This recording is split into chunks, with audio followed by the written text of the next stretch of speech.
At a place called Steamboat, Colorado, you will meet a man of fame and great respect. He has brought a gold medal in skiing to the United States. They call him Captain America. His name is Billy Kidd. This is his world of grace and movement, and the excitement of doing what only a few will dare. America's first ski racing world champion, Billy Kidd, has a Wild West name and international fame. He is Steamboat Resort's beloved ambassador and a worldwide icon for ski sport, which he deeply loves and has profoundly enriched. He's also as warm and approachable as your best friend. Billy was a visionary. He was big-hearted, and he was always giving back. 100% authentically himself. There's absolutely no faking or posturing, and again, people think that he's naturally extroverted. He loves talking about himself. He doesn't. He's a Vermonter. Born in Burlington, Vermont, William Winston Kidd grew up in the 1950s in Stowe, where his family ran the Buccaneer Motel. With encouragement and coaching from his father, along with support from his hometown, Billy Kidd became a top junior racer with the Mount Mansfield ski team, and then ascended to the U.S. ski team in 1962. Billy grew up in Stowe, Vermont, which is cold, the slopes are icy, but I think that was great to set him up for international competition. Racers, the harder the better, and the icier the better. He'll tell you himself that he wasn't the most physically talented skier around, though he was obviously more talented than his friends in Stowe. He was the top skier there. But he was much more analytical. Kidd quickly made a name for himself. At the age of 18, he raced to 8th place in the slalom and 15th place in the giant slalom at the 1962 World Championships in Chamonix, France. The following winter, disappointment eclipsed success, but hardened resolve as Kidd endured a season hampered by injuries.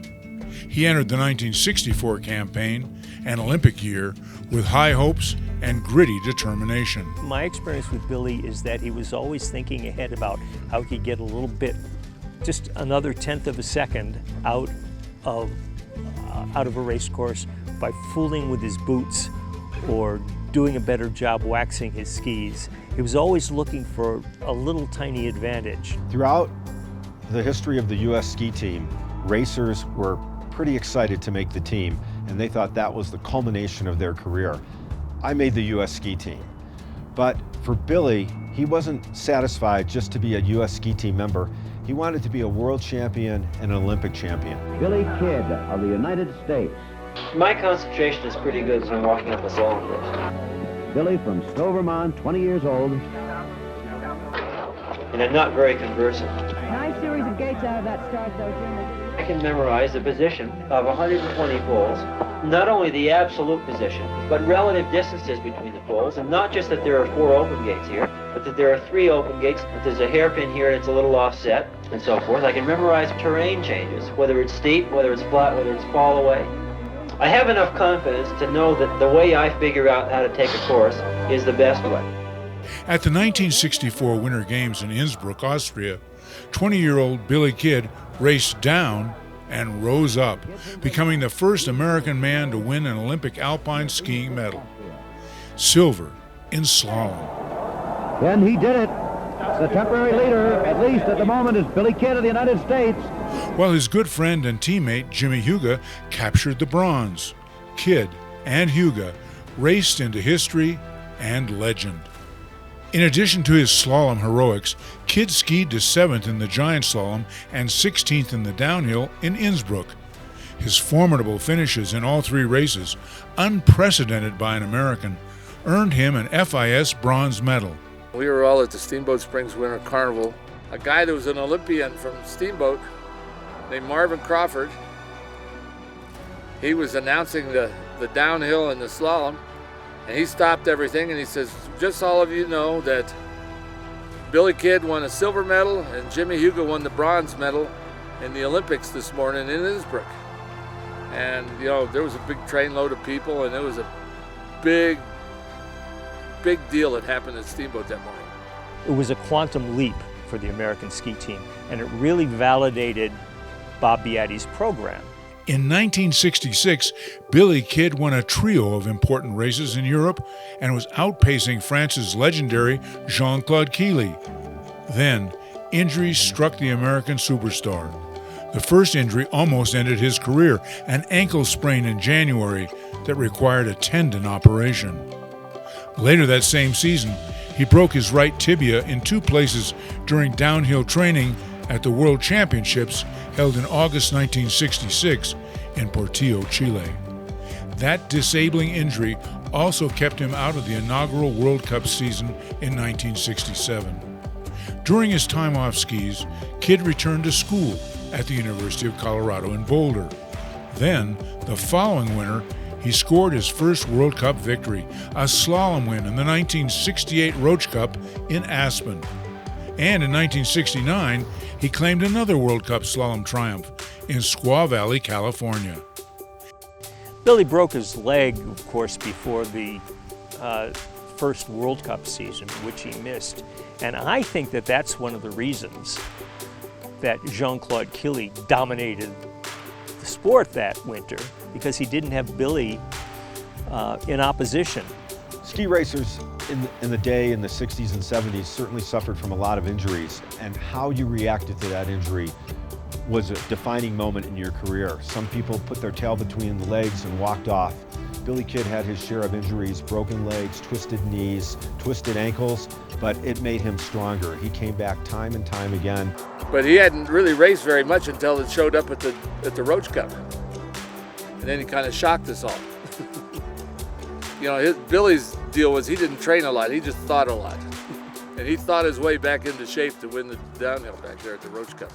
In 1970, Kidd accomplished a feat never to be repeated. He won the gold medal in combined and the bronze in slalom at the World Championships in Val Gardena, Italy. The first American skier to win a World Championships title. I always promised my mom I'd bring home a gold medal, he said. Following closing ceremonies of the FIS World Championships, Kidd retired from the U.S. ski team and the World Cup Tour. He immediately joined the new pro circuit started by his former U.S. ski team coach and University of Colorado coach, Bob Beatty. Kidd would soon claim another crown, the 1970 Pro Championships, becoming the only racer to hold world titles on the 2 circuits at the same time. The Pro Tour format differs from the World Cup format. The courses are shorter, the turns are not as complicated. It's left, right, left, and the fastest guy down the hill wins. Ski racers have been able to seal their legacy from the amateurs to the pros. There have only been a few racers that have been great at both. Billy Kidd is one of them. But 2 years later, nagging injuries sidelined him for most of the pro season. In the fall of 1972, at age 29, Billy Kidd retired, ending a racing career of historic distinction. Kidd moved to Steamboat Springs in 1970. In his role as director of skiing for the Steamboat Ski and Resort Corporation, he has become a living icon, not just for Steamboat, but for American skiing as well. The winter of 2024 will mark his 54th year on the job.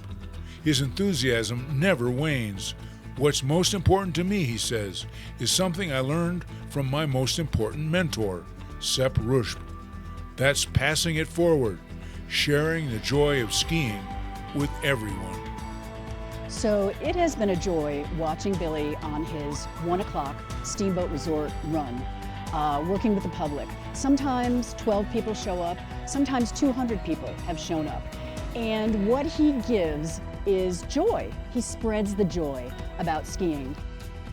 He was able to impact people beyond the slopes. I think those that partook in a day on the slopes with Billy Kidd, I've had friends that have skied with him, have admired him from afar, and to this day they do nothing but appreciate and brag about the fact that we got to ski with Billy Kidd. Billy Kidd is a champion's champion and a people's champion. Steamboat, the Rocky Mountain West, and the sport of skiing could not find a finer ambassador.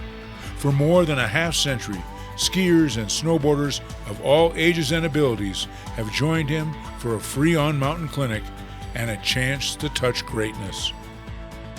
From Stowe to stardom, from Steamboat to Stetson, from stature to statue, the man in the cowboy hat and his achievements are known worldwide. Billy Kidd is pure gold, forever celebrated in bronze at the base of Steamboat's slopes. You don't make it to the top of ski racing or the sport and business of skiing. With ski racing, you need the help and support. Then when you get into the business of skiing, you find out that people are so nice, they're really fun to talk to. I've spent my life traveling around the world, and I love going to Atlanta, Georgia, or Dallas, Texas, because the biggest ski clubs in America are in the South. Then I go to London or to Tokyo or to Sydney, Australia, and this hat kind of represents America, and I can invite them to one of the greatest places in America, Colorado. What you'll find is that you love the weather, the people, everything about Colorado, and so I am so proud to be from Vermont and Colorado.